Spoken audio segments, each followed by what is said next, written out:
So moving on from that, we are now here today to basically have a discussion and think with, learn with, teach with Rahul's book, Out of Time, The Queer Politics of Postcoloniality.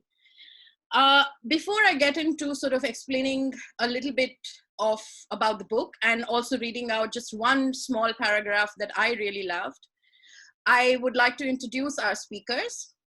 So we are joined by the author Rahul Rao. Rahul Rao is a senior lecturer in politics at SOAS. He's the author of this book that we're discussing now, as well as Third World Protest Between Home and the World that came out in 2010. Both books came out with Oxford University Press. He's a member of the Radical Philosophy Collective, and he blogs at The Disorder of Things. So we will be hearing from Rahul, and we will also be hearing from three speakers and discussants. The first one is Sabiha Alush. Sabiha is a lecturer in Middle East politics at the University of Exeter. Sabiha is dedicated to producing decolonized knowledge and to rethinking sexed and gendered regimes in Middle East North Africa. She's on the advisory board of the journal Kohel, a journal in body and gender research. Then we will have Eddie Bruce Jones, who is a reader in law and anthropology and the deputy dean of the School of Law and head of Department of Law and Birkbeck College, University of London. He's the author of Race in the Shadow of Law, State Violence and Contemporary Europe. And he's also currently writing his second monograph, Kala Pani, Law, Indenture and the Colonial Imagination. We also have Aya Nasser, who teaches urban and political geography at Durham University. Her research primarily focuses on Cairo and sometimes on Coventry. She's interested in the materiality of cities, memory, infrastructure, fragments of space and storytelling, and the politics of the post-colony. So I'm really excited to hear from all of our speakers and from Rahul. Before we go there, just a few words about the book itself. So just sort of reading out the summary that was circulated as well, but in case you haven't read it, I'll just read it out, and then I'll just read one paragraph from the introduction that I really liked and that I really thought with for a long time. So just the summary: between 2009 and 2014, an anti-homosexuality law circulating in the Ugandan parliament came to be the focus of a global conversation about queer rights. The law attracted attention for the draconian nature of its provisions and for the involvement of US evangelical Christian activists who were said to have lobbied for its passage. Focusing on the Ugandan case, this book, Out of Time, seeks to understand the encounters and entanglements across geopolitical divides that produce and contest contemporary queerphobias. It investigates the impact and memory of the colonial encounter on the politics of sexuality, the politics of religiosity of different Christian denominations, and the political economy of contemporary homophobic moral panics. In addition, Out of Time places the Ugandan experience in conversation with contemporaneous developments in India and Britain, three locations that are yoked together by the experience of British imperialism and its afterlives. I'll stop with that, with the summary. I did want to say that what I was reading, there's been some discussion on Twitter about Rahul's book, and different people are reading it and responding to it and speaking about it. But I think there were these three tweets by Laleh Khalili that I really found speaks to not just the intellectual arguments of the book, but also the way it's written with care and just the sort of poetics of how it's written. So Laleh says, this is an immensely generous and erudite book. It treats the books it reads with utmost care. It reads the literary works it quotes with immense intelligence and affection. And she says, this is such a beautiful book. I wish we could all have the ability and talent to write with such theoretical deftness, with such intellectual generosity and curiosity, and with so much damned style. Thank you, Rahul. And I think I agree with everything that Laleh is saying in terms of the intellectual arguments and the ground this book covers, but also with the beauty and care and affection that it's written. So I'm just going to read one quick paragraph before, and then I'm going to shut up and you can listen to the speakers. So on page 9 in the introduction, Rahul says, in marking the shadow of coloniality that hangs over these scenes of queer post-colonial discontent, it is not my intention to offer a simple and satisfying colonial origin story of anti-queer animus. Instead, I'm interested in the manner in which contemporary struggles over queer freedoms return to the scene of the colonial and in the work that such returns seek to accomplish. I'm skeptical of some of these returns, given the manner in which they seem to offer the post-colonial state an alibi for its perpetuation and promulgation of anti-queer laws. If post-colonial critique is to continue and remain meaningful in the contemporary world, it must do more than simply remind us of the enduring legacies of colonialism. It cannot avoid wading into the messy critical task of determining how responsibility for ongoing oppressions must be apportioned between colonial and post-colonial regimes. It must be attentive to shifts in power, including those that enable formerly colonized states to become colonial in their own right. In the particular context that this book investigates, it must allow for the possibility that the project of decoloniality might itself become a vehicle for the politicization of homophobia. I'm going to end with that and pass over to Rahul. Just a word on the format. Rahul will be speaking first and introducing some of the themes and arguments of the book. After that, we will hear from our three speakers, Sabiha, Eddie, and Aya. And then we will come back to Rahul if the speakers have questions for him to address them. We will then have a 5-minute access break. And following that, we will engage with the questions and comments that we will get in the chat from all of you who are present here. So yeah, so over to you, Rahul. Thank you for being here and for writing this work. Thank you so much, Akanksha, for that lovely introduction. Thanks to Chloe and Malvika also for the role that you played in making this event possible. And thanks especially to Sabiha, Eddie, and Aya for reading the book and for agreeing to talk about it today. It's been a very strange experience to have this book come out in the middle of a pandemic and to not quite know who's had access to it, who's been able to read it, especially because I think as among the many effects of the pandemic is to affect the distribution of books and the movement of things. And I think that's something that affects our own everyday working lives as well, in addition to, of course, more immediate aspects of life and the body itself. I've become no better at doing Zoom events despite doing them since March, so please excuse any inevitable fumbling, but I'm going to try and do the best I can. I thought I would just say some words about why I wrote the book and what I see as its central preoccupations. So I want to just maybe very quickly try and excerpt from the introduction some of the comments I make to that question. So as you will have heard from the introduction that Akanksha gave, reading the blurb of the book, one of the animating events behind the book was the promulgation of the Ugandan Anti-Homosexuality bill in 2009, which after a long and tortuous passage through various governmental organs in the Ugandan state, was passed as an act in 2014, and then about 6 months later was struck down by the Constitutional Court. This provides the kind of formal bookends of the periods that the book is interested in, although parts of the book look at things that happened much before this, and other parts look at other places and other times as well. The act attracted global attention, first because its provisions were extremely draconian. The first version of the bill proposed the death penalty for certain categories of offenses. And second, because of the intervention of US-based anti-queer evangelical Christian activists. Now, this attracted my attention because I expected that this well-documented involvement of US-based actors in the production of the Anti-Homosexuality Act would mean that the situation would not be amenable to being framed through homo-nationalist rhetorics, which Jaspir Puar's terrorist assemblages, of course, taught us about. I was very quickly proved wrong because the assemblage of homo-nationalism is extremely resilient, but also because this was a crisis that erupted in Africa, in a country that is geographically contiguous to Conrad's famous Heart of Darkness, a country that in the recent past has produced a succession of political villains who've been easily caricatured, from Idi Amin to Joseph Kony and others, and which was therefore ripe for viewing through Western eyes, and I'm quoting Chandra Mohanty's famous article, as the world's worst place to be gay.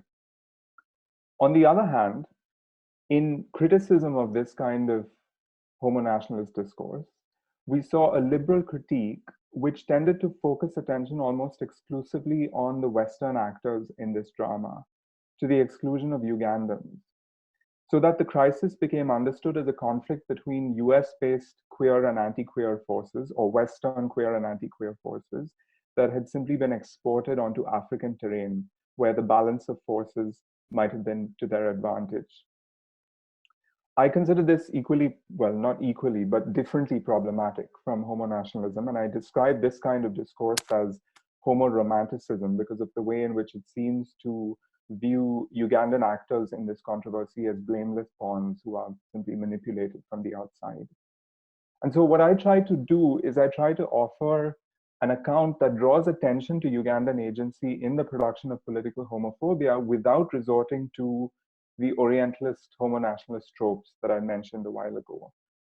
And I do this by drawing attention to a series of transactions between elites in what is today Uganda, what is earlier the Kingdom of Buganda, and in the West, both in the late 19th century colonial encounter, or the beginning of the colonial encounter, and in an early 21st century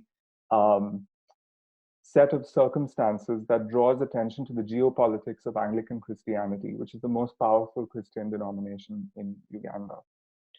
In both of these moments, I try to demonstrate the ways in which it suits the interests of these different groups of elites to produce Ugandan culture as homophobic, quote unquote, and that term requires unpacking, albeit for very different reasons. I'm very indebted here to Neville Hoad's work in African Intimacies, which already begins to articulate this sort of argument. But I think unlike Hoad, I'm less indebted to a kind of purely colonial discourse analysis project. And I'm more interested in contemporary discourse, as well as what I would call an ethnography of memory. That is, how do Ugandans today remember these transactions and encounters? And how does that memory shape the way in which they and we think about homosexuality, homophobia, and their belonging or unbelonging in places like Uganda? Now, of course, many scholars were writing about this crisis. As I said, it was a global crisis almost from the outset, and particularly Ugandan scholars, activists, were writing very illuminatingly about the everyday life of the Kuchu community in Uganda, as well as the political machinations that were responsible for the production of this legislation. I did not think I could improve upon this kind of work, and so my angle became somewhat inspired by Anna Singh's wonderful book Friction, an attempt to provide an ethnography of global connection. And so I end up trying to study these global frictions that might be understood to have produced the Anti-Homosexuality Act. And these date back, as I said, to the 19th century, where I look at frictions between the Buganda Kingdom and British colonialism, as well as more recent frictions between the Church of Uganda and other provinces in the Anglican Communion, between the independent Ugandan state and its donors, and between queer activists in the global South and North. Now, of course, central to these frictions is the interpellative force of homo-nationalism, which, as Puar has shown us, might be understood as a new kind of barometer of fitness for sovereignty, whereby the acceptance of LGBT rights has become a marker of who can claim to belong to the community of civilized nations. My argument here is that the civilizationist tropes of homo-nationalism have to be supplemented by a political economy logic of homo-capitalism. And I think this for a couple of reasons. First, I think precisely because Puar's critique of homo-nationalism has been so powerful and widely taken up, I see Western activists as shifting the terms of discourse and persuasion from the shaming language of civilization barbarism to a kind of neoliberal language that highlights the kind of futurist seductions of what I call homo-capitalism. Very crudely, this takes the form: if you recognize LGBT rights, your GDP will grow by X%. And this is exactly the kind of claim that one hears in the kind of literature that the World Bank is producing and that the IMF and institutions of global finance and governmentality, multinational corporations, and elite activists in the global North and South are articulating. I think coercion remains central to homo-capitalism. So one thing that's very crucial not to forget here is that one of the primary responses, one of the primary international governmental responses to the Anti-Homosexuality Act came from the World Bank, which withdrew a loan that had been promised to Uganda. So coercion remains central to homo-capitalism.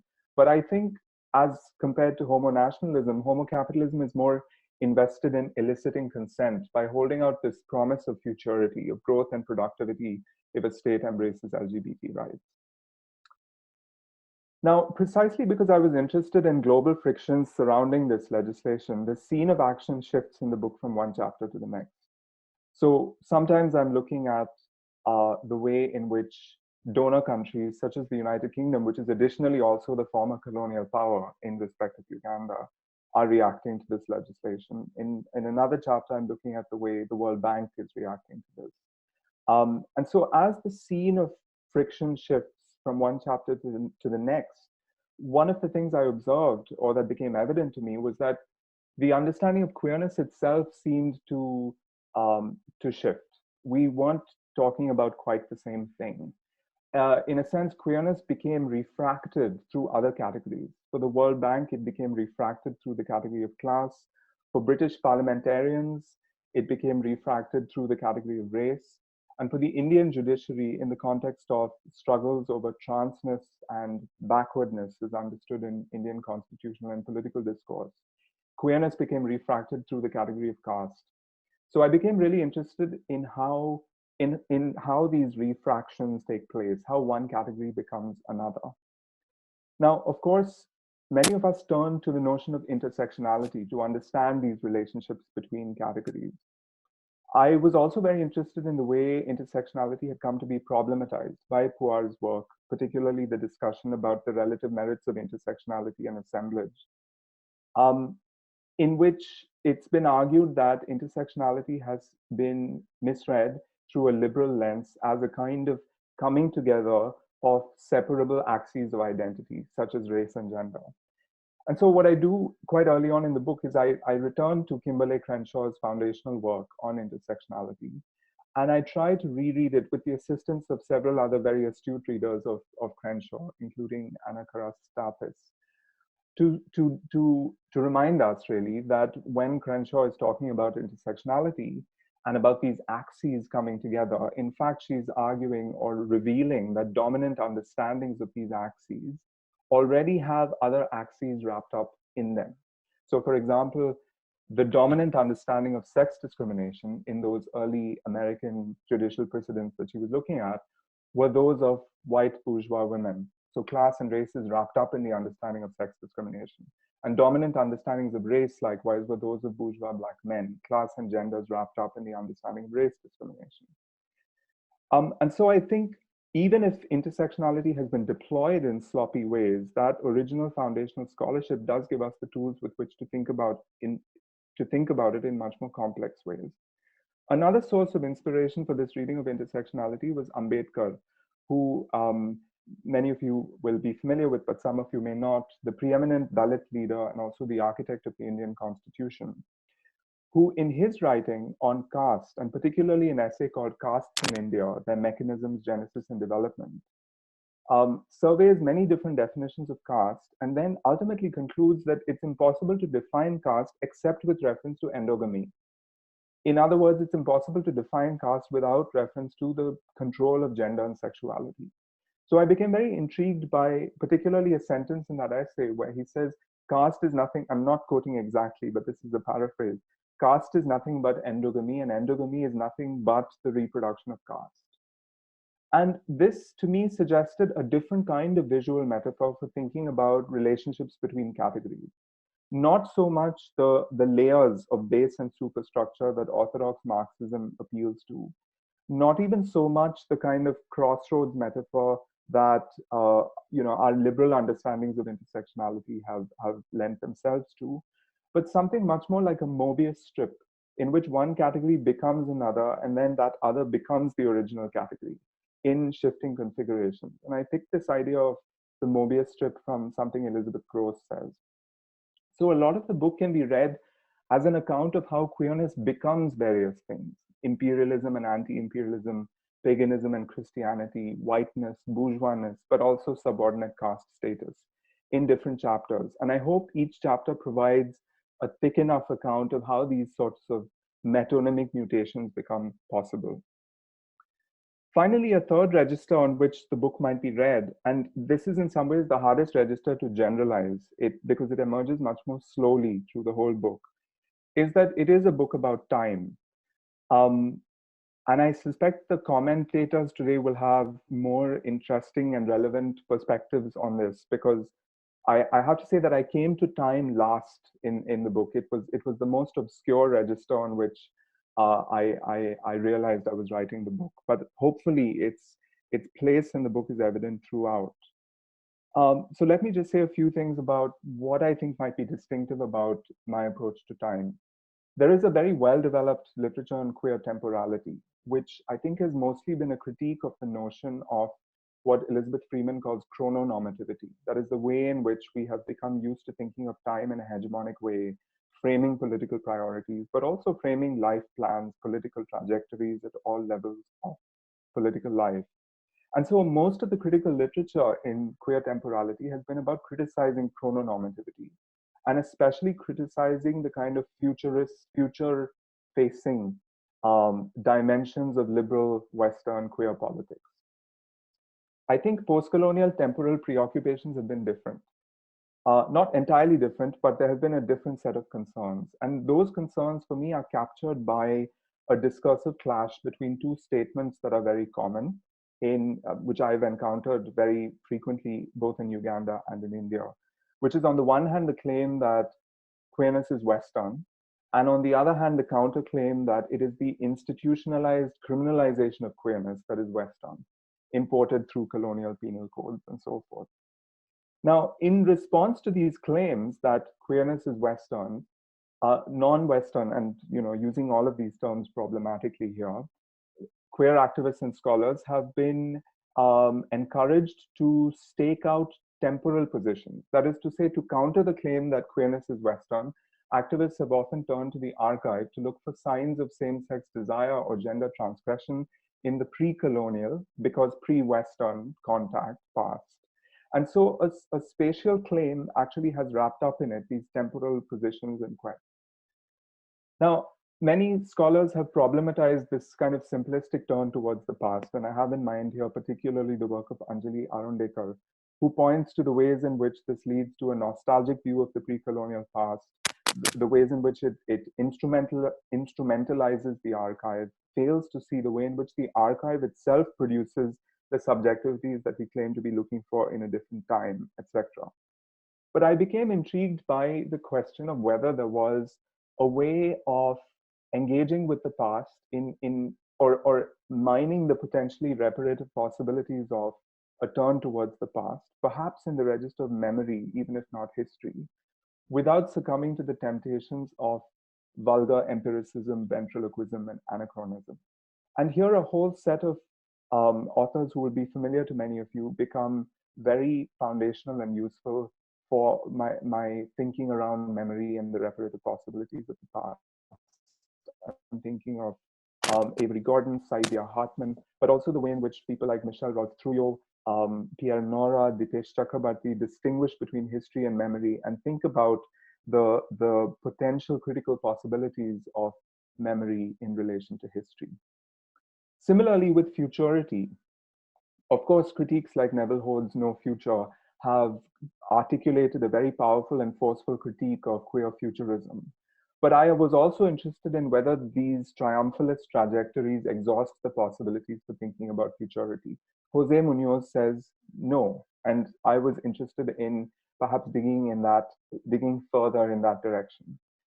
I think also that while queer theorists have drawn a lot of attention to the association of the queer with primitiveness or backwardness, we have tended to be less interested in how those who are deemed to be backward inhabit that backwardness. And here the struggles of the trans community in India became particularly relevant, almost literally relevant, to understanding that question, precisely because trans activists in India have sought to avail of the political and legal protections and enshrined in the Constitution. These are protections that are intended to alleviate the so-called state of backwardness that in India is typically understood in terms of caste. And this is where the the mutations between caste and queerness become a very real legal and political consideration for me. I'll stop here, but I guess just by way of conclusion to this section about time and temporality, I would say that in contrast to a lot of work in queer temporality, which is, I think, invested in pushing us in certain temporal directions, either turning towards the past or the future, I was more interested in illuminating the ambivalence of turns towards both the past and the future. So this is not a temporal manifesto. It's much more a kind of an anthropology of time, not what is to be done temporally, but what is being done temporally by queer movements in the global south in the places that I look at. So I'll stop here. Thanks, Rahul. So I'd like to quickly move on to the discussants, just keeping an eye on the time as well. Sabiha, would you be able to go first? Yes. Hello, Rahul. Hello, Akanksha. Thank you for organizing. My panelists, hello to everyone. Really, really happy to be here. I know that time is precious, so I will dig directly into what I prepared to write. It might sound like a combination of lots of praise and some ideas that I thought about. And I'll stop here and ask, can everyone hear me before I continue? Yeah, okay.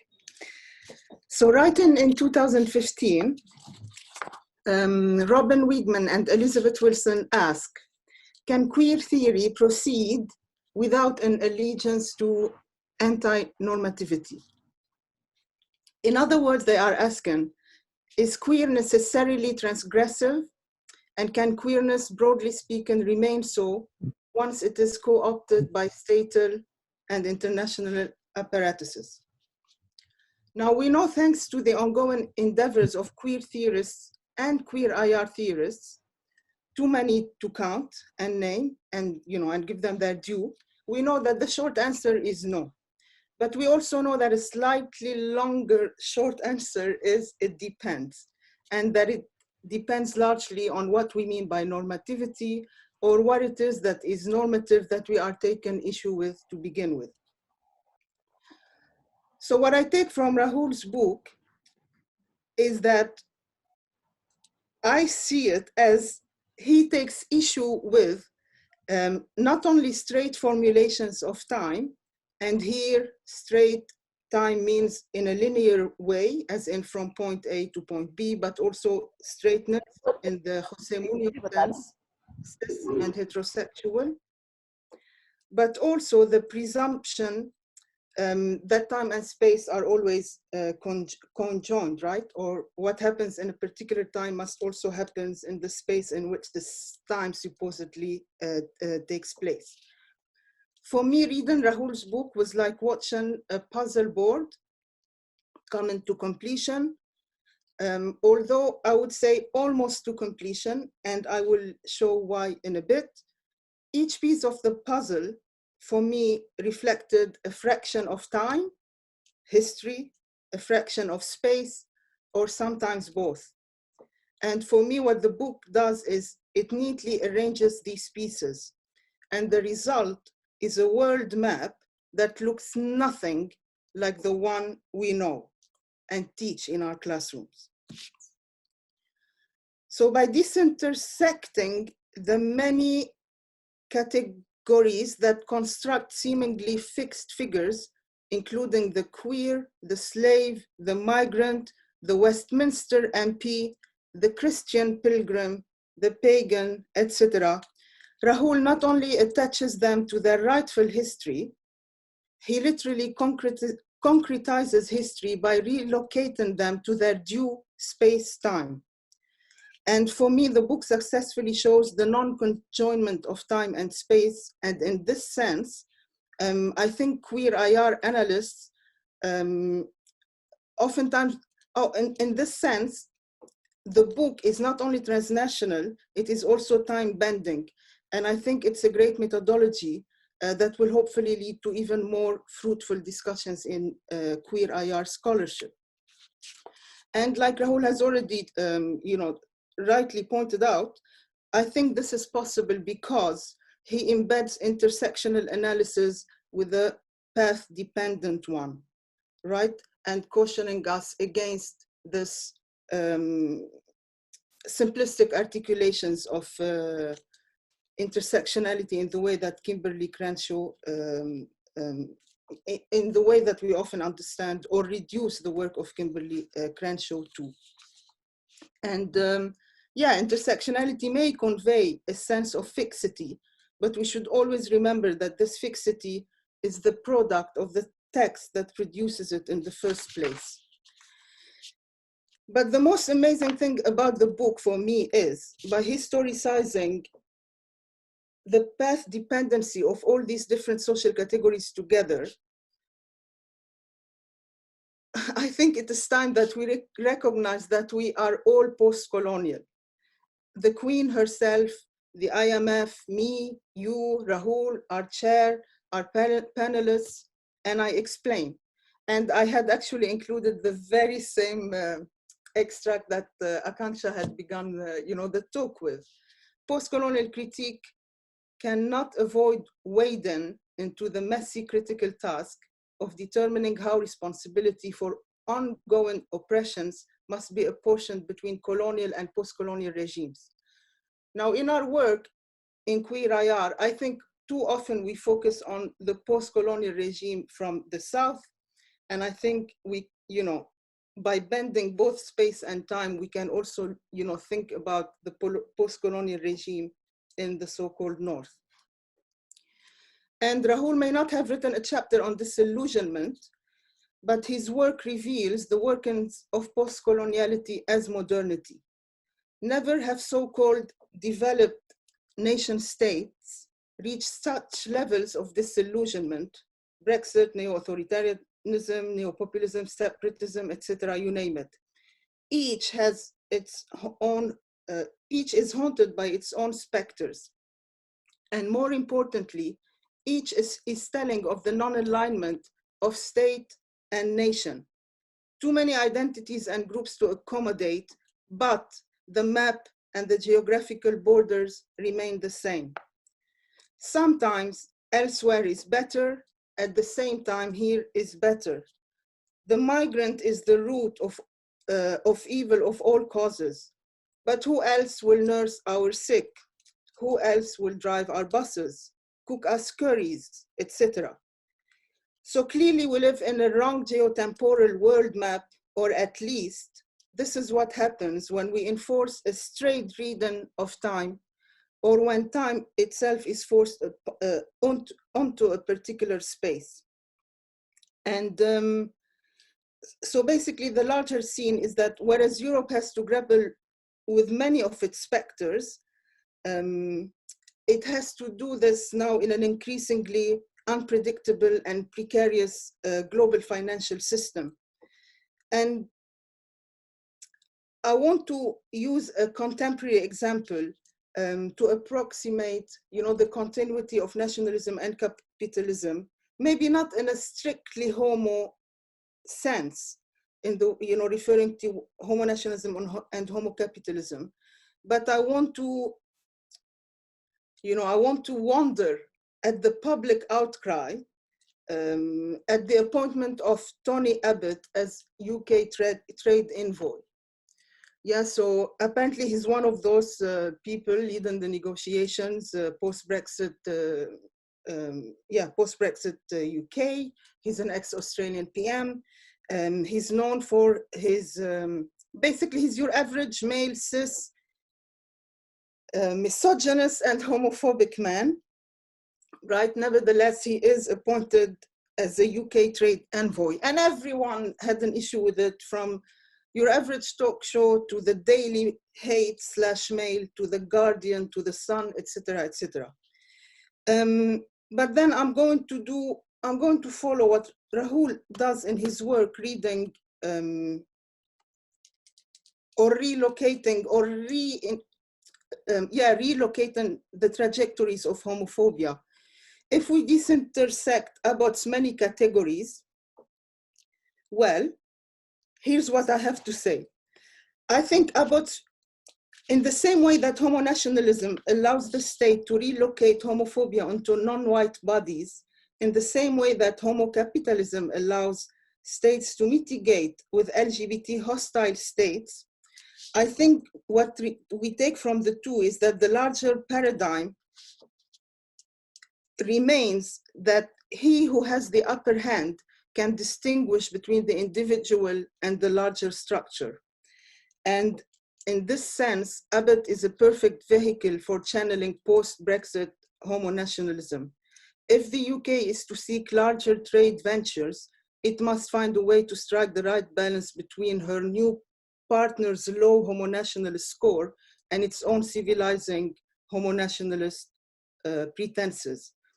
And you know, by compartmentalizing governance, let's say, the UK can say, Abbott does not reflect my view, right? These are not the views of my nation states. This is only his, right? And this compartmentalization can only be allowed. I mean, obviously, you need to have the upper hand, right? And so, yeah, if the UK is to seek larger trade ventures, it must find a way to strike the right balance.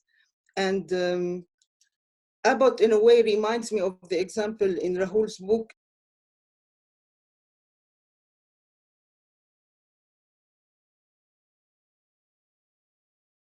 Favorite chapter 4, the specters of colonialism, right? So basically,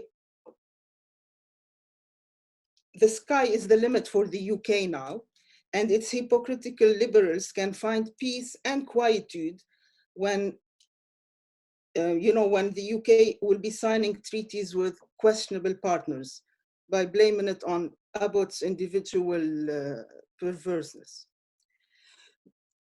But this is what brings me to the missing puzzle, I think, of the book. And yeah, this is me thinking about it, you know, from the MENA region, whatever the MENA means, whatever the Middle East means, whatever Islam means, etc. But the question is non-normative sexuality always in a same-sex context, bisexual, you know, transexual? In other words, what happens to those heterosexualities, speaking very broadly, obviously, and simplistically to save time, what happens to those heterosexualities that are critical of the nuclear family, you know, and the institution of marriage, that seek to prioritize an agenda of household politics that staunchly refutes the damned cursed couple dyad as we know it, or dedicate themselves to a life of pirating or hacking, simply to make a point about the horrorities of, you know, bureaucracy, or believe that fostering and adoption must be the order of things, because why choose this child over all other children? What about friendships, communities, non-conventional kin relations, asexual folks? I'm currently working on singledom and asexuality, you know, in the Middle East. What do we make sense of this very rising number of women who opt to remain single? They don't want to be caught up in this whole marriage institution. Are they not queer enough? So yeah. So of course, this set of questions also is going to bring a whole other area of question, and is likely to rub some in the wrong ways, right? After all, to what extent can one stretch the meaning of queerness? But this is the only puzzle for me which remains missing from the book, and I would love to know about Rahul's views, my panelists, and the audience at a later point. Thank you. Thank you, Sabia. Eddie? Hi, everyone. Thank you, Sabia. And thanks, Rahul. And thanks, Akanksha, and all the organizers of this event for having me. It's really a pleasure to have read this book. And I'm really glad because I felt like, when am I going to get the time to read this book? But it's written with such care that it calls you to kind of read it with the same amount of care. So I felt myself, you know, putting things to the side and just making time, and I'm really glad I did. It's beautifully written. So while I'm not an international relations scholar, I can definitely recognize the contribution that that this book makes to the field of international relations.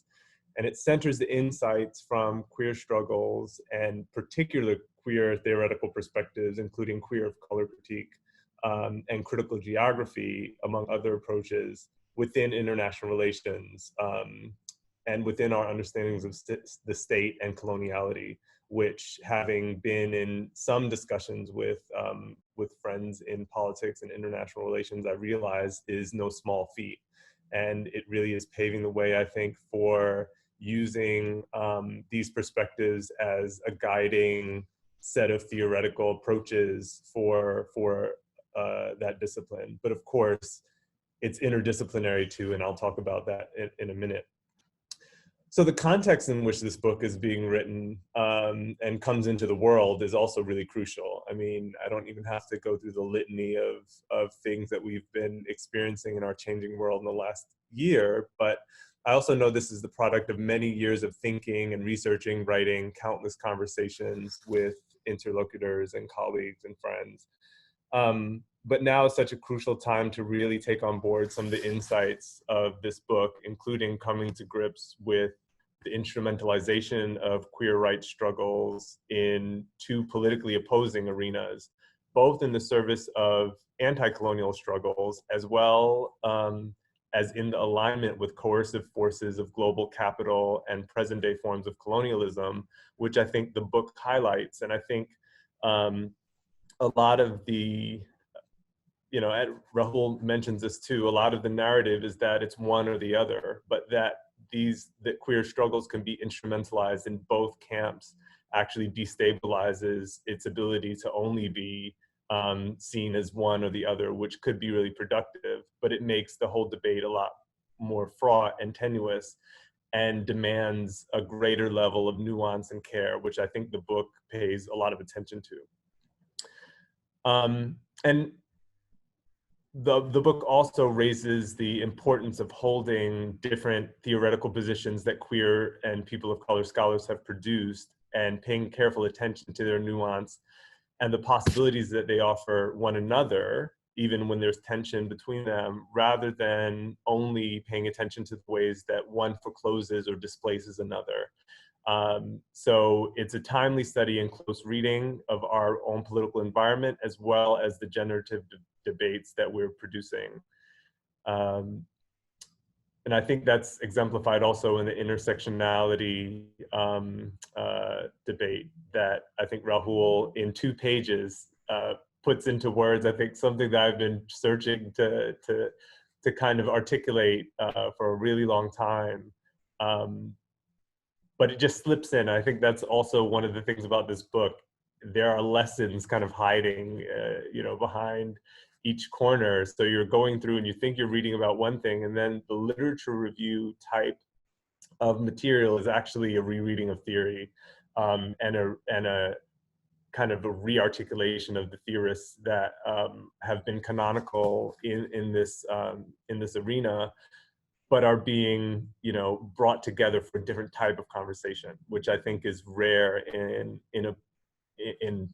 books that I'm reading about, you know, identity or political struggle in general these days.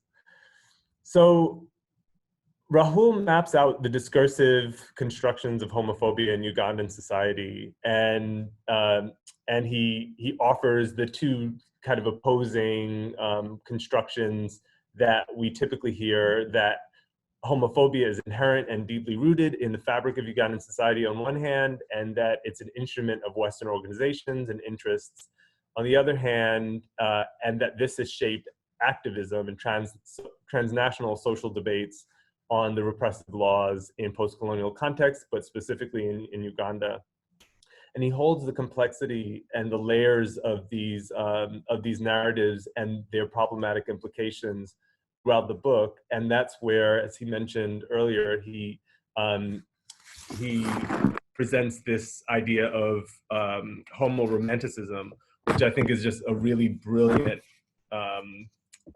articulation of what's at stake with unpacking and kind of undoing these narratives. So I just want to read a few lines that he writes here because I think it's really important. He says, at the same time, if homophobia is tied to an imported ontology of sexuality, it may be too narrow and novel a category to encompass indigenous affective aversions towards non-normative sex and gender that predate and persist alongside this ontology. This disinclination to contemplate the possibility of such affects romanticizes the indigenous pre-colonial as a space-time of unmitigated tolerance, generating the discourse of what I'm calling homoromanticism. Indeed, such a discourse may encourage a flawed understanding even of what is appropriately called homophobia. For while the import narrative is persuasive as an account of the origins of homophobic law, it fails to account for the embrace and resignification of colonial laws by post-colonial elites, or indeed the promulgation of new laws such as the AHA. So I mean, I think this is such an important frame, not only because it gives us an idea of what's happening politically, but I think that really can serve as a way to reorient political strategy and political struggle. And this was going to be one of my questions, and I guess it will be, to Rahul, is how this work, particularly concepts like homoromanticism and homocapitalism, can aid political struggle. And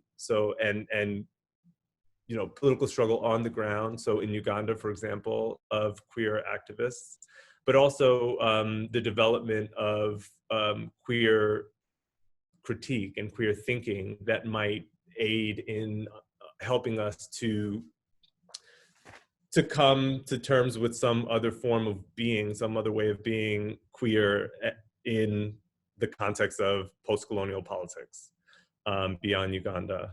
And we see where Rahul is drawing this together with what's happening in India as well. So the potential is there and the possibilities are open. So it'd be good to hear what Rahul, what you think about the application of this to political struggle on the ground. And just a few more words. The language with which the book is written, I really like the quote by Leila Khalili earlier. But it's so evocative and it lets the reader imagine why the book's interventions are so important, because it draws you in, bringing you to different places and times with the commanding wit of a storyteller, but kind of with the sharp, the rigor and the substantiation and, you know, of a historian, but in a way that's so persuasive, you don't even realize that you're going through a lot of intense theory while you're reading about a contemporary situation. It's just, it's a really compellingly written book. But, and so the contentions are lucid and colorful, but the readings are generous. And generosity and care are two words that I was thinking as well when I was reading the book. So it was nice to hear that, those terms also before. They're gently prodding, but they're razor sharp. So there's a way in which you're, you know, you read kind of these readings, which are really generous, and then you kind of get the sense that it's almost commonsensical. It's like, why didn't I think about this before? Why didn't I have this idea of how to bring these different theorists together before? So there are other ways in which I think postcoloniality and the importance of looking at the connections between these theorists rather than seeing them as eliminating one another is important in terms of political struggle. The intersectionality, I think the characterization of how Poir's critique of a certain brand of intersectional approach and Kim Crenshaw's intersectional project, I think was a really important one to highlight. Another important one was the kind of the intervention on debates around Fanon and Fanon's tendency to, you know, to really center this homonormative kind of way of being in his writing and analysis, but then not to allow that to erase Fanon from the way in which we understand postcoloniality and his vast contributions to postcolonial thinking. because that reproduces the same types of things that I think Rahul is picking up with the political struggles and the idea of homoromanticism. I mean, there's this where these narratives take form, and then there's a buying into the one narrative in the service of whether it's capital or colonial geopolitics or whiteness. And so I think that level of care and nuance is sustained throughout all the theoretical interventions in the book.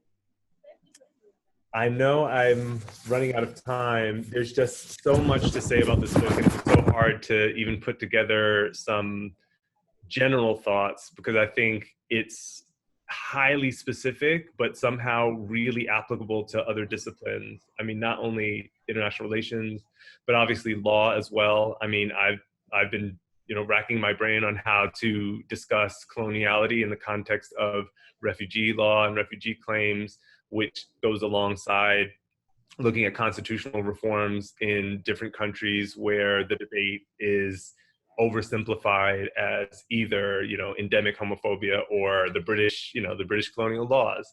So how do we unpack that as spirit? But also obviously history, cultural theory, critical geography, queer theory. I think this book is really one of those books that so persuasively brings the disciplines together that it really should be on syllabi in all of these disciplines. And it really takes a brilliant thinker and writer to be able to hold such a range of issues with such care. So congratulations, Rahul. Really am excited about this book and the possibilities that it opens in the field and on the ground. So thank you. Thanks, Eddie. We'll now hear from Aya.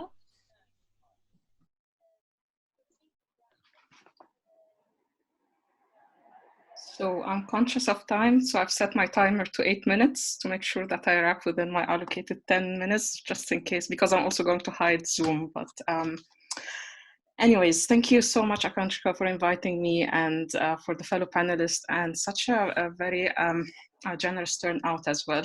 I thought that I prepared for this as a sort of probably an intimate conversation with the text. And I'm going to keep it that way. So I will basically start with something that Rahul mentioned in the beginning of the talk. I picked up the book during basically maybe a couple of weeks or a couple of months after we went into lockdown. And the book, I think it's fascinating. I was surprised to hear that the question of time came towards the end, because this is why I picked up the book, because of my concern about time. So maybe I'll be the one to pick up the theme of time and history and memory here. But I guess for most of us, just being stuck in the lockdown here in the UK, or being basically stuck in a pandemic, speaks directly to that sense of arrest. I mean, people might obviously experience it in different ways. For some, temporality of a pandemic is closer to the end of times. For others, it's accelerated times. For some like me, it was a stretched void of time. And for others, I guess, depending on where you're coming from or what you've experienced, it seems like as if something that you have seen before, as if the end of time has happened before. And it's been quite a very stretched summer with really ambivalent affective lives. And this is when I picked the book. I was basically arrested at home here in the UK. It's very difficult, very different. I mean, I realize now that I'm not supposed to call it home, but I'm stuck in the living room, working through Turnitin and marking, and then finding it very difficult to get in a book. I don't know if others have experienced this, but I've been speaking to my friends, and it has been difficult to read, basically to concentrate, which is something that we've been doing all the time. So basically why I loved the book it was the first book that I could read and continue reading. And I think that speaks not only to the beauty of the prose, but also all the comments that have been said before me, the sharpness, but also the generosity and the particular rhythm and temporality that is woven in through the book. So particularly this is a comment to the style, but I might want to come to that later towards the end of my intervention. Now this sentiment of being stuck in a pandemic is also very particularly related to something that Rahul's book illustrates.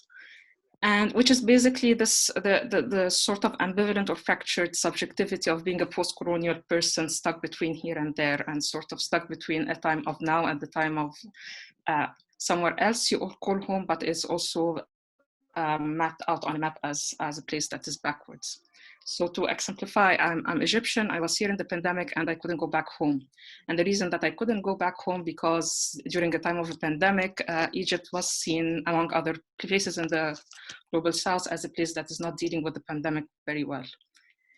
So a place like Egypt, and I imagine a place like elsewhere from what we call the global south, is always put on a particular list. It's on the list of a quarantine. It's a list of countries that you're not supposed to. A couple of years back, it was a list of places that researchers shouldn't go through to do research. It's a place that is elsewhere and also backward. And this is something that Rahul speaks about in the book, although in a different context. But I think that sense of being here and also bordered within these temporalities and these specialities, as someone who's post-colonial but living within a life world of UK academia, sort of brought in all these pertinent questions into the everyday life that I was reading the book through. Now, to move on from my own personal entanglement with the text is also to speak about why is it that I'm interested in the time of the post-colony. As Akanksha said, I'm a fugitive from IR, so I was trained in IR, but then left it to go to geography and to work on space. And I've been constantly concerned with the question of how space and time is features in the IR, especially the space and time of the Middle East. I mean, it appears in particular ways in geopolitical narratives. You know, the Middle East is the space of violence, it's the space of war, it's the space of Orientalism and anti-Orientalism and everything. But what I've been concerned with as an Egyptian coming here to the UK to just do a PhD was basically to think of the aftermath of the revolution, the aftermath of 2011. And this is why the first questions that appear in the page 2 of the book, I mean, Rahul speaks about trying to work out a critique, not from the smugness. Let me get the quote so that I don't misquote it. Not from the smug afterlife of victory, but a critique that comes from the context in which people cannot want things that they do not have. I started thinking about the temporality of the post-colonial Egypt, and I imagine that might be applicable to some other places in the Middle East as well, after 2011, because that was a very ambivalent temporality for a lot of those who have seen it, or those who were adults at the time that this happened. It was as if the future came in, was compressed in 3 years, and then left us in the debris of, and we live in the debris of the future. And for a lot, time has stopped back then.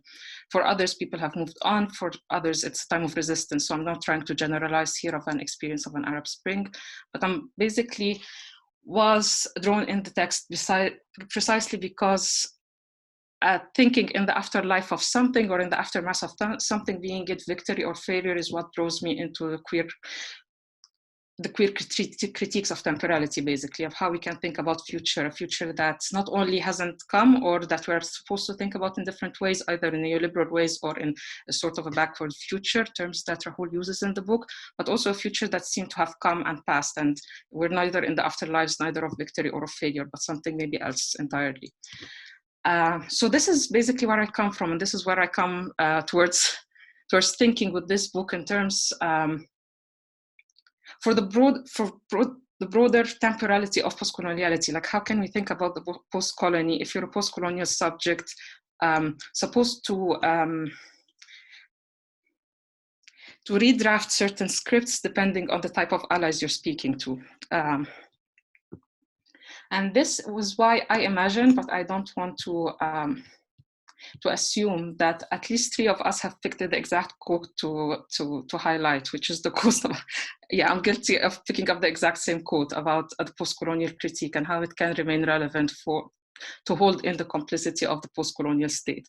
And I think I know why we like this particular quote, because this is easier said than done, to hold a critique of colonialism and the post-colonial nativist state.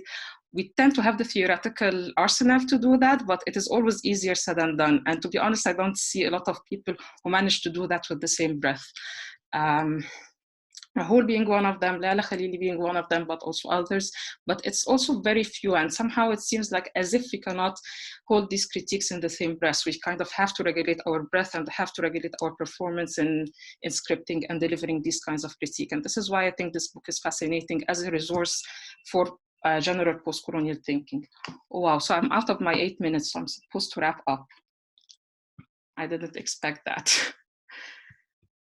So anyways, so again, this is why I think this is the question of time is particularly powerful in this book, and this is why I would want to push it further, because it is to speak of post-colonial theories, people like Juliet Singh and who wrote Unthinking Mastery, and also David Scott, about how we think about the promises of sovereignty or the promises of the post-colonial state that are basically disappointing some people like us.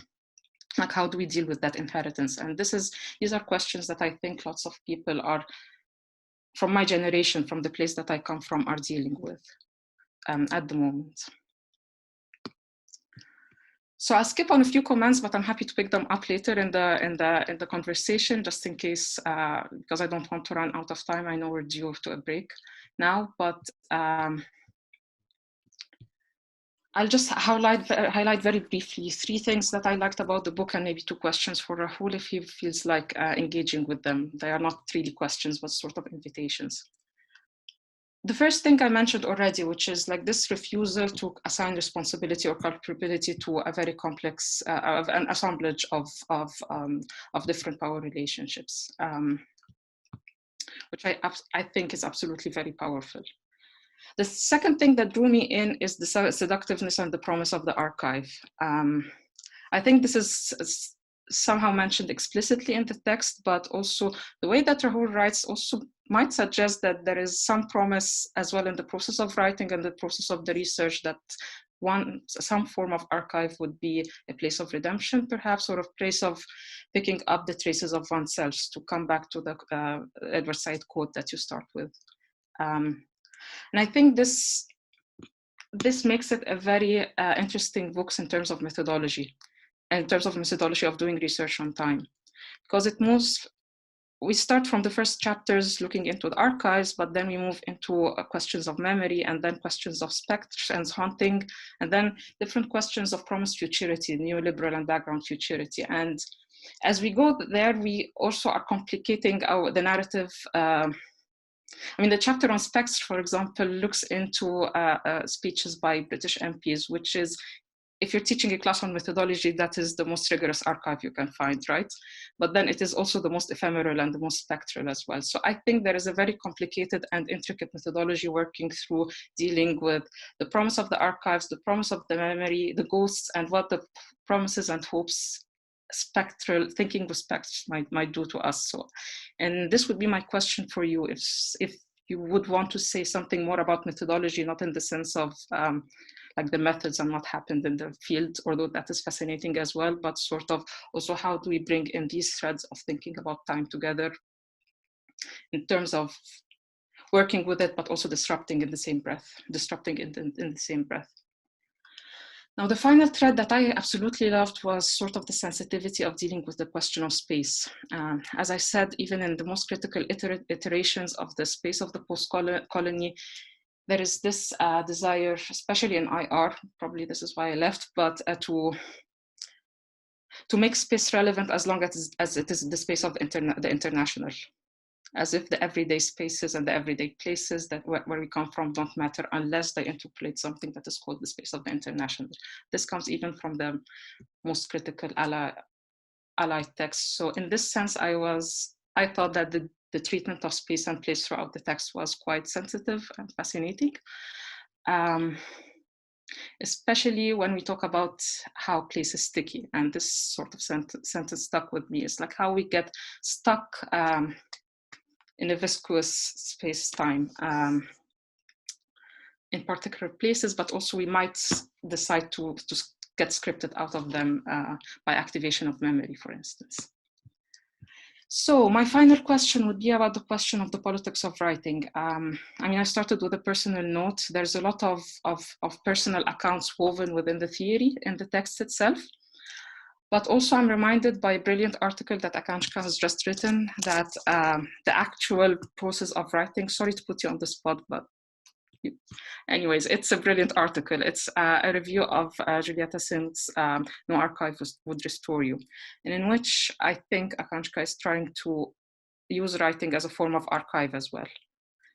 I'm having a sense also that this is what the book is doing for Rahul, even though it's not always clear. So, I mean, these are the questions about the politics of citation. I think I've seen that question in the comments, but also the generosity of staging text and staging yourself in and sometimes outside of the text. What kind of work is writing yourself in the book doing as a work of an archive itself?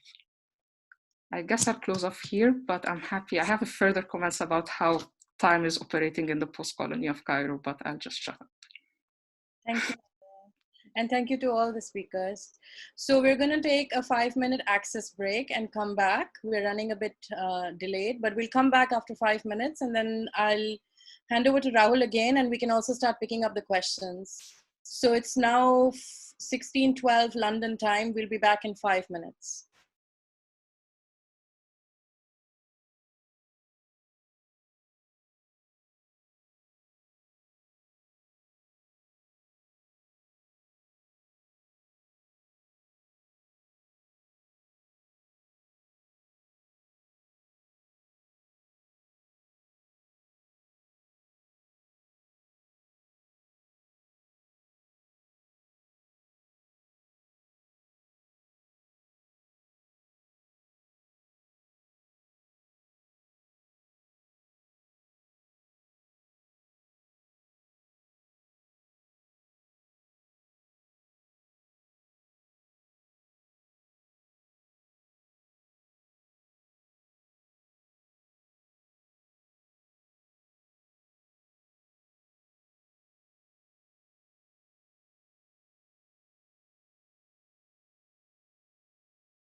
All right, we're back. Rahul, are you back? Yes. So I think because we have about 40 minutes left, I'm going to read out a couple of questions from the chat as well. And then I'm going to hand over to Rahul, and maybe you can address some of the discussant comments as well as the couple of questions. Okay. So there's a question from Vikramaditya Sahai, which says, from Puar, who has been rightly accused of anti-Blackness in her critique of intersectionality, to Elizabeth Gross, who has recently been critiqued for her transphobic reliance on sexual difference as physically binaristic. I'm wondering if Rahul Rao wants to speak about the politics of citation in their book. That's one question. And the other question that we can take on is from Andy Schubert, who says, thank you so much for writing the book, Dr. Rao.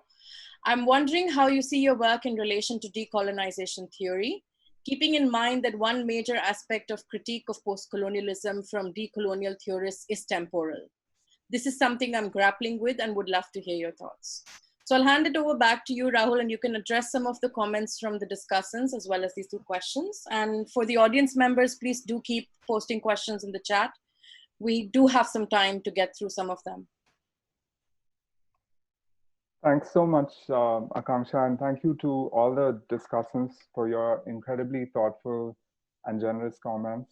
As I was saying, I've had so few conversations with people who read the book that this is really quite special for me to be able to interact with people who have and who read it so thoughtfully and generously, and have come up actually with comments and reactions that I didn't really anticipate. So in a sense, this is me responding off the cuff rather than with a carefully thought through anticipation of these questions. So I'll just pick up a few things that each of you said that I think I may have something to say in response to. By no means exhaustive, because you've covered so much ground. So Sabiha, your reference to Tony Abbott and the kind of conversation that's happening now.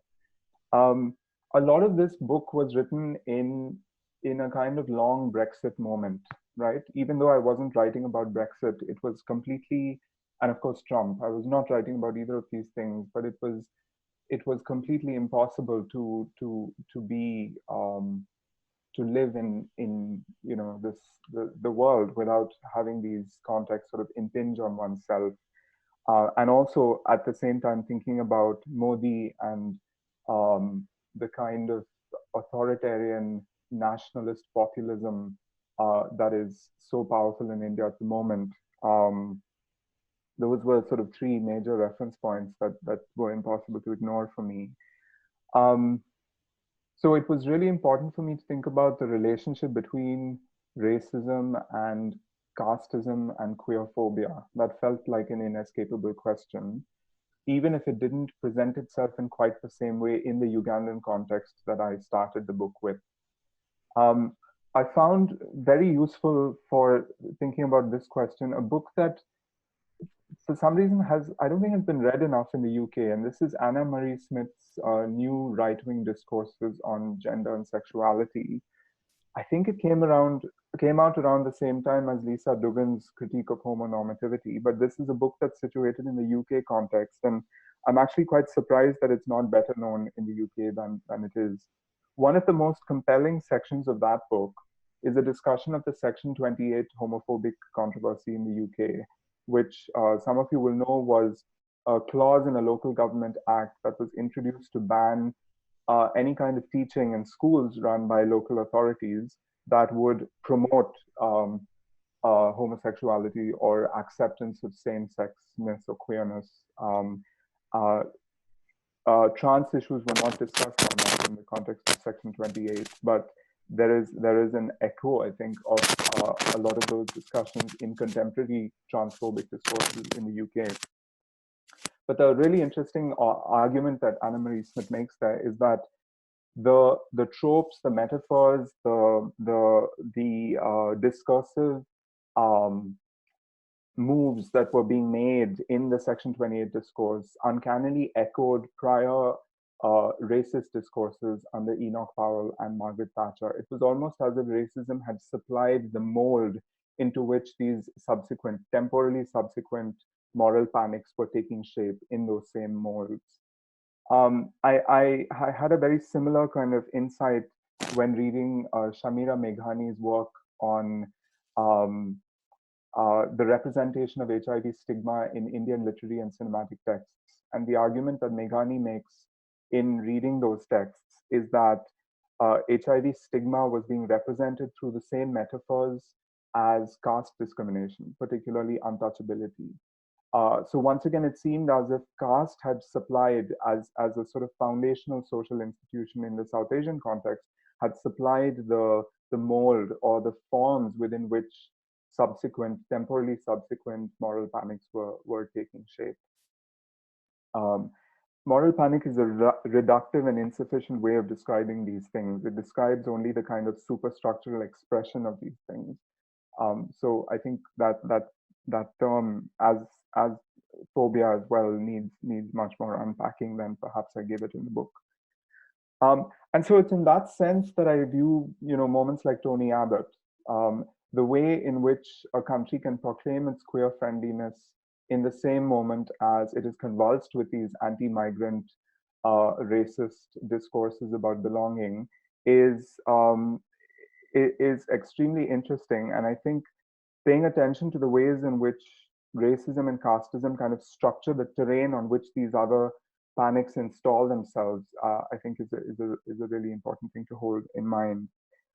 You pointed out the missing puzzle, and of course, this is not a question I take on, but I'm very much in agreement with the direction that you took it. Of course, non-normative queerness cannot be reduced to an understanding of non-normative sexuality, at least not in the way that I understand it.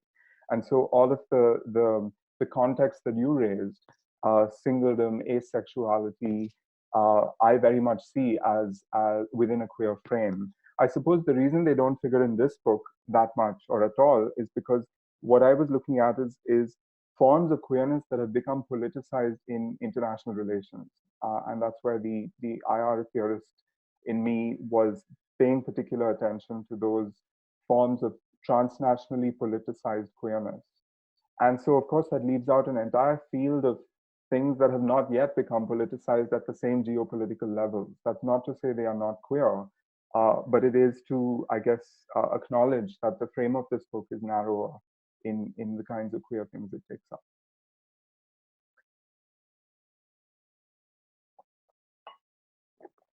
Eddie, you asked a really, you made many really interesting comments. And again, thank you for the generosity with which you read the book, and the kind of frames within which you placed it and its key terms.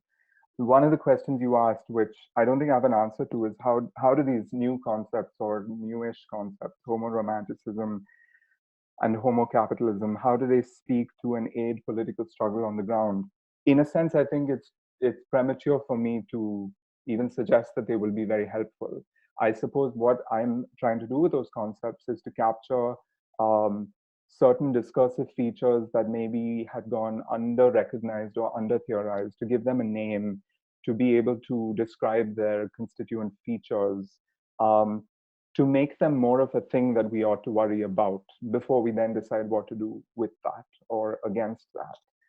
And so homo-romanticism is sort of trying to capture my irritation with a form of, homo-romanticism is like, so, okay, now we've understood the critique of homo-nationalism, and so we've sort of almost overcorrected in a sense, but in a sense that continues to be insulting of post-colonial societies, because Edward Said famously in Orientalism, he says actually there are two kinds of Orientalism. In one, the Orient is denigrated as backward and inferior and savage. In the other, it's overvalued for its pantheism, its longevity, its stability, its noble savage features, right? Its potential to provide a critique of modernity and capitalism and all of those things. But that's not really a valuation of the non-West, because it tries to find redeeming features in its so-called backwardness. I think the problem with Orientalism is that it focuses so much on the prior form of Orientalism that we don't get enough analysis in that foundational text of postcolonialism of this overvaluing of the Orient discourse, which can be equally insulting and problematic. And so I think that's the kind of dimension of the missing dimension of Saeed's argument that I'm trying to think through in relation to queer politics today. I want to come back to what you said about Fanon, but I'll do it in relation to Vikramaditya Sahai's question. So I'll come to that a little bit later on. Aya, thank you so much for focusing on the question of time. I suppose what I was trying to say, I think, is that although the register of time actually is really important to the book and ends up, in a sense, supplying the title, and I think is the register on which the book is most theoretical. I think I came to an understanding that I was writing about time very late in the project. Initially, I thought it would be relevant to some chapters or some aspects of the inquiry.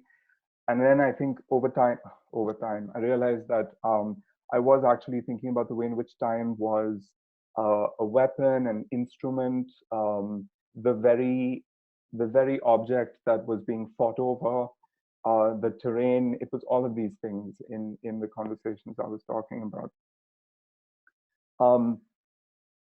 I suppose before I come to that, you said something really interesting about all of you, in a sense, highlighted the same paragraph in the introduction, which is about an orientation, a critical orientation towards postcoloniality, a way of thinking about holding in balance the critique of coloniality, but also the critique of the postcolonial state.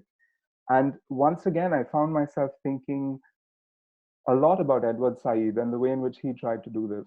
The way in which, for example, he would write in the New York Times, fiercely critical of Western states and Israel, and in Al-Aram, fiercely critical of Arab states and the PLO. And I thought this was quite remarkable because, in a sense, he was writing very critically to the audiences that he knew would read them in those respective publications, rather than doing the convenient thing of, saying what any given audience wants to hear.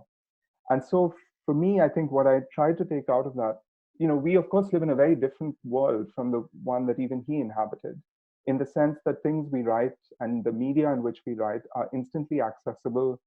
Well, I say instantly accessible, but accessible to those who have the infrastructure and the connectivity to read them immediately. But I was very keen in writing this book to write something that would make sense and I was constantly thinking of three very concrete places. I was thinking about Bangalore in India, I was thinking about Kampala in Uganda, and I was thinking about London and the UK. And I wanted to write something that would make sense in all of those places at the same time. And to try and find a way to do that required me to be attentive both to the enduring presence of coloniality, but also the new colonialities that postcolonial states were themselves producing and reproducing. And so that became, I guess, a way of trying to craft a critical sensibility that did those things together. In a way, you have actually narrated a methodology of time that I don't think I was very self-conscious about. So you described the move from the archive to memory to haunting. And I think, I don't actually think I was very self-conscious about methodology when I was writing this book. I think I was trying to do a kind of cultural studies in the vein of Stuart Hall, which seemed to me to give me license to be quite omnivorous almost about the sources that I tapped into and considered relevant to the inquiry. I suppose a lot of what I'm trying to do is to expand our notion of the archive, which is perhaps something also that Anjali Arandekar's work pushed me in the direction of. And so particularly when I'm thinking about memory and the memory of the Mwanga story, which I write about in chapter 3, this is an infinitely expanding archive, and it's expanding every day, all the time. Every year, there are new rememberings of the Mwanga story. There are new stories. There is a recent Ugandan novel which came out a few months ago, which is a revisiting of that story. So this is an endlessly expanding archive, and that story will never fully and finally be told. And in a sense, it, for me, will be a lifelong project to see how that story changes and mutates and what that says about the Ugandan state and society, it's an unfinished archive in a sense. On the politics of writing and using writing as a form of archive, I guess, yes, writing myself into the archive. I mean, this is always a very tricky and delicate balance that one has to strike between acknowledging the politics of location, but also being wary of overindulgence and navel gazing. And, all of us, I think, are trying to do this in different ways with varying levels of success. And I can't say, whether that location has been useful to the writing or not. So I kind of struggled with that. And really, I think that's for readers to decide whether they think that balance was struck. Vikramaditya's question, I'm just reading from the chat. So I don't read Puar as anti-Black. I actually think that critique in terrorist assemblages is of the way in which intersectionality has been deployed in liberal readings of it. And so when I go back to Kimberly Crenshaw, what I try to do in that section is to read Crenshaw in a way that doesn't do that. And I think Crenshaw is very easily amenable to that kind of reading. And I hope I've tried to show that textually. But I suppose what I'm trying to do with that is I like what Puar says about assemblage and about its potential for alerting us to the dynamicness of the ways in which these categories come together. But I think I'm trying to do the same work without necessarily resorting to the language of assemblage. And I suppose my one hesitation about assemblage is that while I appreciate accounts of the ways in which things come together in particular conjunctures to produce particular outcomes, I'm still, I think, too much of a Marxist to want to ask the question, what is to be done? And that question invariably involves attributions of responsibility and causality and a story, an account of why things are the way they are. And I suppose that's why I was trying to achieve assemblage effects without necessarily resorting to the language of assemblage. Whether I've succeeded or not, I'm not sure. And in fact, at the end of the book, I say, look, I think I've told a story of responsibility, but it's actually so complex that these neat attributions of responsibility that we're looking for are impossible. And this is why I think I might have achieved assemblage effects without necessarily using Deleuzean ideas of assemblage. But on the politics of citation more generally, I think just the bit that I want to read out is, in fact, the way in which we relate to Fanon, the way in which queer theorists have related to Fanon, I think is really interesting and instructive. So there is a kind of white queer theoretical canon, which is not just white, but largely white, I think, which is jettisoned Fanon as homophobic. And this is, we can very easily read Fanon as making what we would consider homophobic or transphobic comments. But I find really interesting here the way in which Keguro Macharia reads Fanon. And I haven't yet read Keguro's book, Frottage. I'm really excited to read this book, and I will do soon. But certainly on the blog that Keguro writes, I've seen really interesting posts on the ways in which the use of these passages in Black Skin, White Masks to disavow Fanon effectively recenters a white queer theoretical canon that is very problematic and that also forgets the ways in which the fact of Blackness is also about the fact of genitality, and so it's unavoidable in questions about sexuality in the body and queerness. And then I'm also very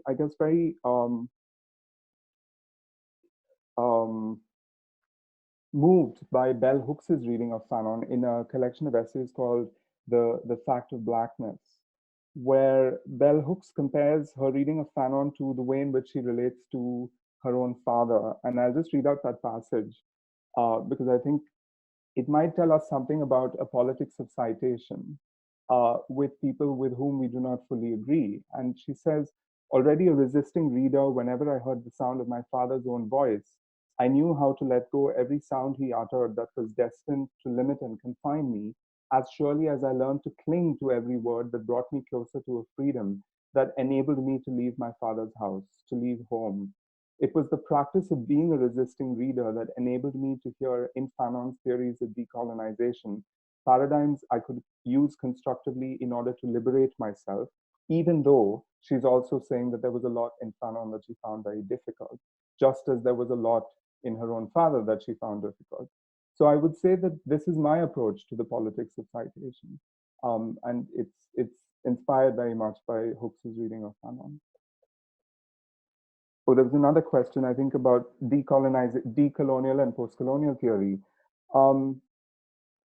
So I haven't actually unpacked the difference between postcolonial and decolonial in this book, perhaps as much as I should have.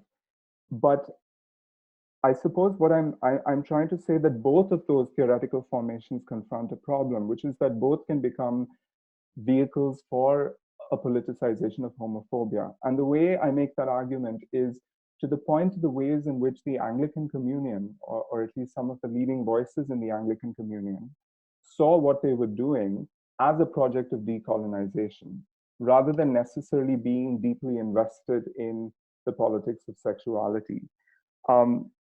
So while many people have pointed, and this is the kind of problematic critique of the American involvement in the Anti-Homosexuality Act, the problematic critique is to say the Americans did this and the Ugandans were merely pawns. I've tried to ask the question of why major theological figures in Uganda were amenable to being in these transactional collaborations with American evangelical elites. And the argument I make is that African clergy in the Anglican Communion saw this as a moment in which their voice was newly recognized. They saw this as a decolonial moment, in a sense. And this becomes, the homosexuality debate becomes a vehicle for the greater expression of their voice. In other words, for the decolonization of the Anglican Communion, but on the terrain of this discussion of sexuality. So I'm not sure either postcolonial or decolonial easily circumvents these encounters with homophobia. And in that sense, I'm not sure that decolonial theory would have been at an advantage in dealing with the questions that I have mainly used postcolonial theory for. Thanks, Rahul. A few more questions coming in that I'll just read out. And maybe we can also hear from Sabiha, Eddie, and Aya if they want to jump in at any point. So there's a question from Ted who's talking about you reflecting and unpacking the intermingling of, on one hand, secularist critique, and on the other, the mobilization of anti-gender ideology, NGOs, and religious actors. If othered queernesses are non-secular and anti-gender ideology is mobilized from the hegemonic global religious actors, are we in fact facing the possibility to undo secularism and see a re-emergence of queer religiosity? That's a question. Another one is from Jay Prakash Mishra, which says, in the present Indian geopolitical context, when the discussion surrounding queer lives has shifted from decriminalization to the marriage project and diversity and inclusion, they say they're thinking of Queeristan by Parmesh Sahani. How would you like to revisit your brilliant take on homocapitalism? And I'm also going to read out a question from Jordan. So Jordan also makes a comment where he says that when he was trying to write his methodology section, you used to tell him, Edward Said said, methodology, what methodology? I read things, I write things. So there's a little comment from Jordan. But the question that Jordan's asking is, I wonder if you could reflect on whether your book may have any way of helping us understand the rise of TERF discourse, which invokes a perhaps inaccurate radical feminist past while appealing to a mainstream and largely right-wing contemporary. Yeah. Okay. So on the question of secularism and queer religiosity, I think one of the people I was thinking about quite a lot while writing the book was Saba Mahmood, and in particular, a piece of hers called religious reason and secular affect, where she transforms, or she switches the usual codings that are associated with secularism and religiosity in secular critique. And of course, this is in a book called Is Critique Secular? So I was very conscious of the sort of the assumed secularism of much queer critique, and keen not to kind of fall into that trap. And so one of the things I try and do in chapter 3, when I'm thinking about the Mwanga story, is to think about the ways in which queer subjects have inhabited this religious story. And it's a story that has mostly been curated by the Catholic Church. And what I try and do is I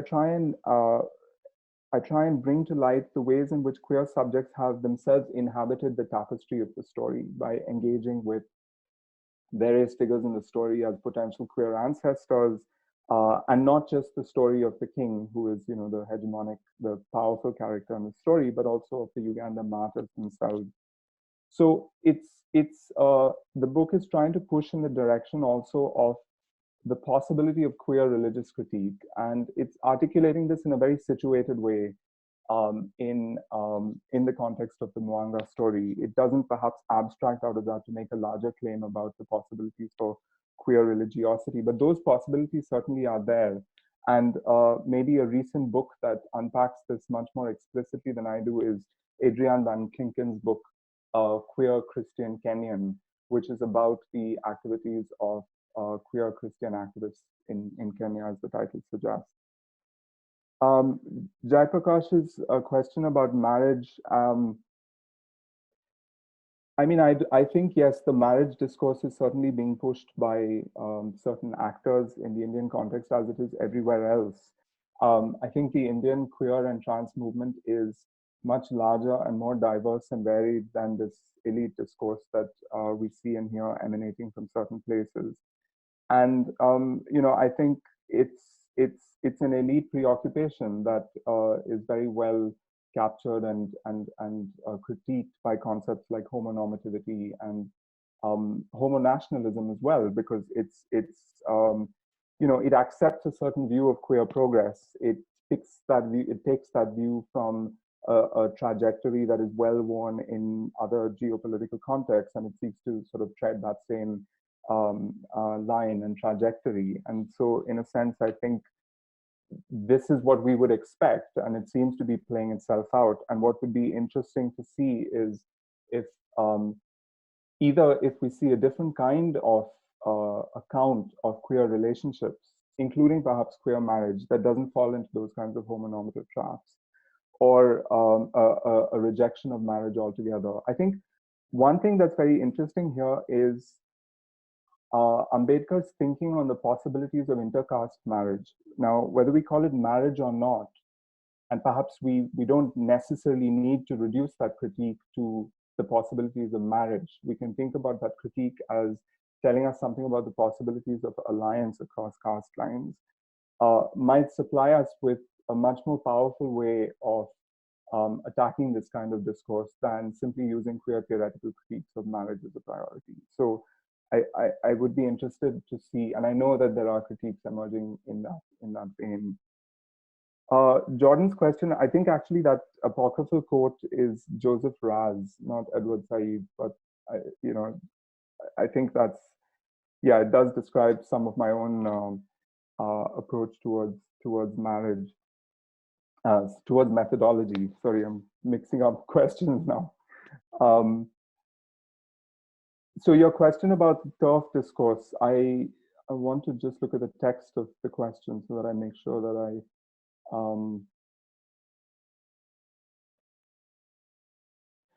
so this is not something I've studied in the book, and so I'm reluctant to say that the book can help us understand this. But insofar as it relates to a politics of time, one of the things that I find very discomforting in even in the self-description by TERFs of themselves as radical feminists is, of course, both of those terms, radical and feminist. And I think this calls for a rereading of what purports to be radical feminism of a different time. in a way that evacuates those terms of everything that, you know, I think they should mean and that many of us think they should mean. In other words, depriving TERFs of the ability to call themselves either radical or feminist, I think would go quite a long way and would offer a kind of temporal critique of the kinds of claims they make in the name of feminism. And so that might be one way in which to pursue that sort of discourse. Thanks, Rahul. There's one more question that we haven't addressed yet. I'll just read that out. And then also, like, if the other speakers want to come in and say something, because I think we're like about 12 minutes to 5 now. So that question is from Matthew Waits, who says that I would like Rahul to reflect on the experience of interviewing pilgrims in Uganda who didn't say what he was expecting, which is one of the things that kind of makes the research credible and convincing. How did you experience this and interpret it? Yeah, so this is a really interesting question. One of the pieces of work I was trying to do in Uganda was to ask people how they remember the story of the Ugandan martyrs, because hegemonic textual accounts of the events of the late 19th century tell us about, you know, the story, for those of you who don't know it, of the last pre-colonial ruler of the kingdom of Buganda, who apparently used to have sex, and we don't know this except from these textual Christian missionary sources, with men in his court, until they refused to have, until they converted to Christianity, refused to have sex with the king on the understanding that this was now sinful, whereupon he orders them to be put to death in a very public execution. The Catholic Church begins a campaign to canonize these, what they call the early martyrs to Christianity, and eventually in the 1960s they're declared saints. So the story of this moment is very well remembered, and is revisited every year on the anniversary of these executions, which is called Uganda Martyrs Day. And so one part of my project is an investigation or a kind of ethnographic study of pilgrimage to the sites of these executions near present-day Kampala, during which I asked many of the pilgrims who came to those sites why this place was sacred to them, why they remembered the story, and what it meant to them. And I was, I suppose, surprised, dismayed, when many people narrated the story of the king without any reference to sex or sexuality at all. So it was very common, for example, for people to say, well, the reason the king killed these men was because they had shifted their allegiance from one king to another. They were now worshipping somebody they called the King of Kings, Jesus Christ. They were saying the Lord's Prayer, thy will be done, thy kingdom come. And so they envisaged Christ and Christianity as a rival political kingdom rather than a new religion, right? And this is where, again, the boundaries of categories like politics and religion become very interesting and contested here.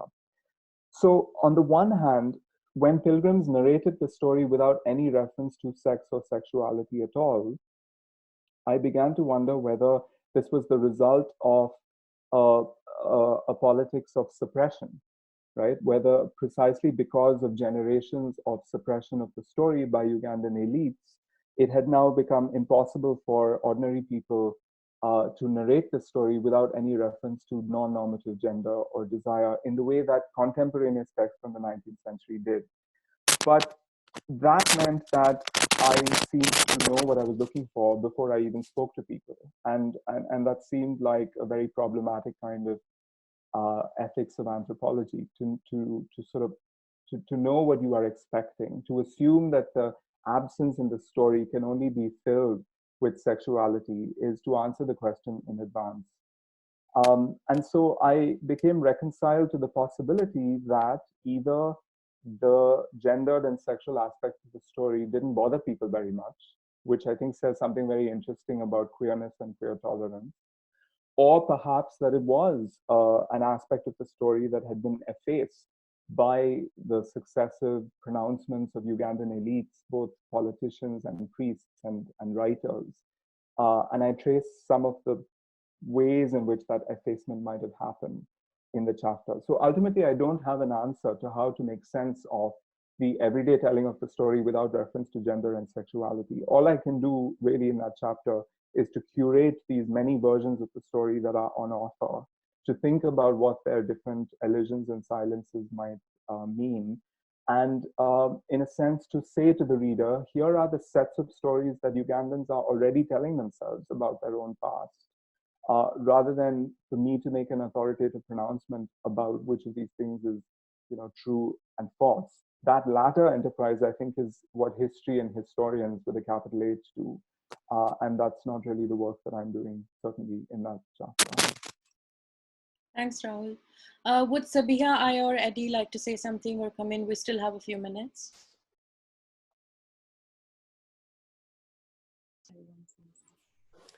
Sure, oh, sorry. No, go on, Eddie. Should I go or Eddie?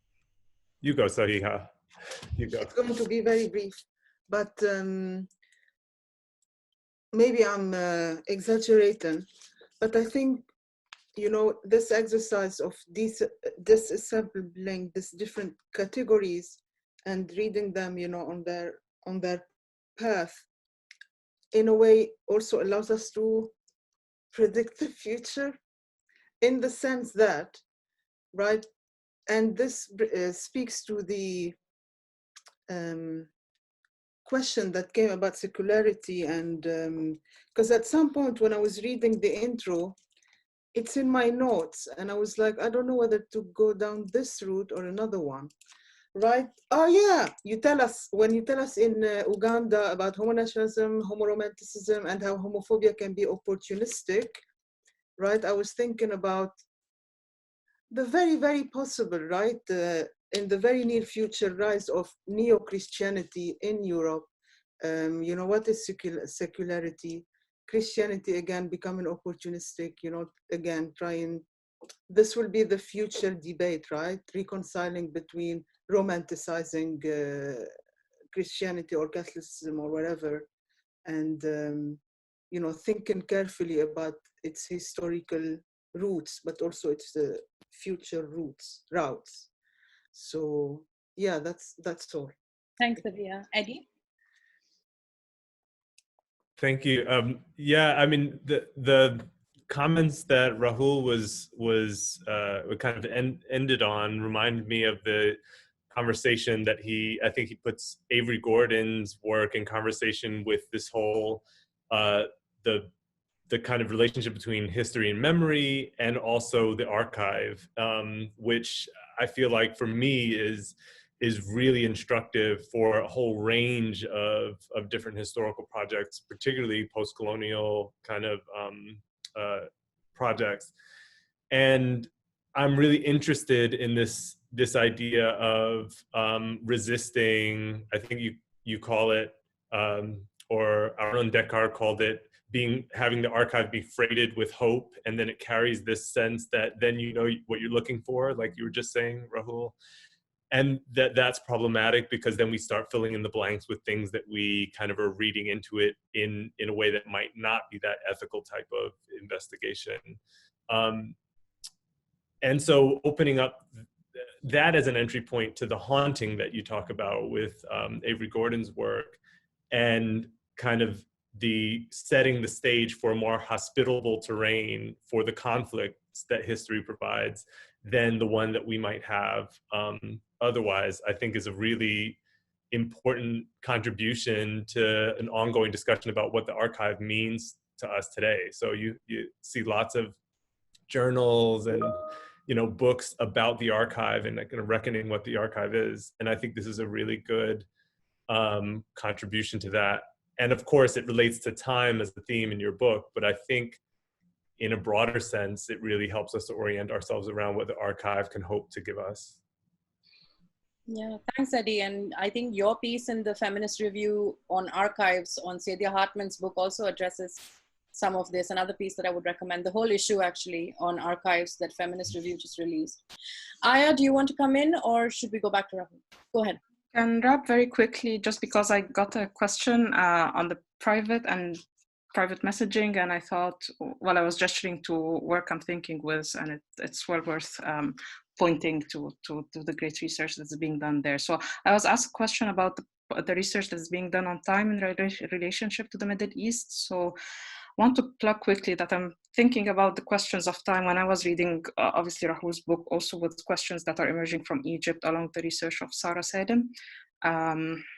And other research that is still, exactly that book, and other research that's still not published is being done on temporality and Egypt by PhD researcher Mohammed Izzeddin and CUNY, and some work that is being done in Arabic as well. So these conversations are sort of conversations that span these locations that you were talking about, Rahul, of being there and elsewhere as well, of what it means to live in a time that is, to drop in maybe a cliche now, but that is out of joint. So yeah, I was just to plug in the kind of great research that's being done there that I'm thinking with as well, and to end up on that. Thanks, Aya. There's a lot of comments in the chat thanking you for the wonderful discussion, all of you.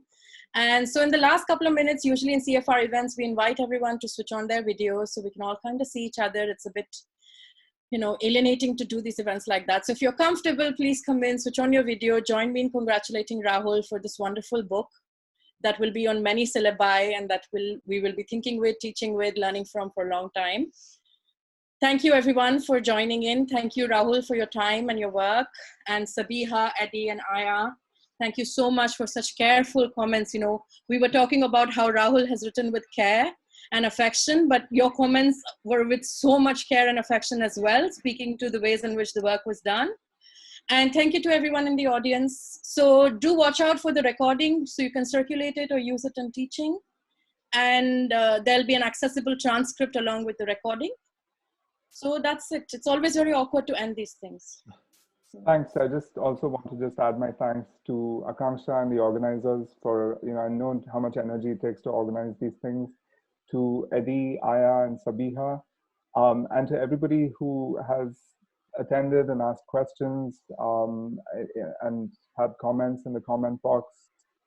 It's really hard to do justice to all of the moving parts in a conversation like this, but I hope we can keep talking about these issues in other venues and spaces. And I look forward to that. Thanks. Thanks, Rahul. Thanks, everyone. So nice to see everyone. Bye. Okay, I'm going to end this call and then we'll all disappear. Bye. Bye.